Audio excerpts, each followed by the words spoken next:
Salmonele so bakterije, ki povzročajo črevesne okužbe pri živalih in ljudeh. Ime so dobile po ameriškem znanstveniku Salmonu, ta jih je namreč odkril.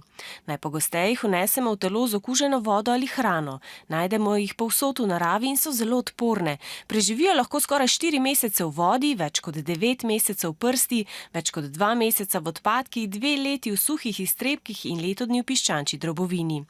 Bakterije salmonele se lahko prenašajo tudi z onesnaženim sadjem in zelenjavo, začimbami, mesom, najpogosteje perutnino, jajci, surovim mlekom in vodo. Salmonelo se lahko okužimo tudi ob neposrednem stiku z okuženimi živalmi, na primer mačkami, psi, želvami in drugimi plazilci. Prenašamo jo tudi ljudje. Okužba, ki jo povzročajo bakterije salmonele, se imenuje salmoneloza. To je nalezljiva črevesna bolezen, ki prizadene prebavni trakt. Najpogostejši znaki bolezni so vročina, bolečine v trebuhu, slabost, bruhanje in driska. Večina ljudi salmonelozo brez zapletov preboli v nekaj dneh. Piti je treba veliko tekočine in jesti lahko hrano.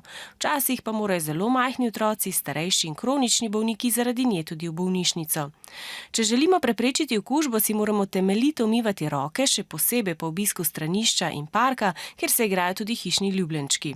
Živila shranjujemo v hladilniku, sveže sadje in zelenjavo pa vedno temeljito očistimo. Hrano zaužijemo takoj po pripravi in je ne puščamo dalj časa na sobni temperaturi.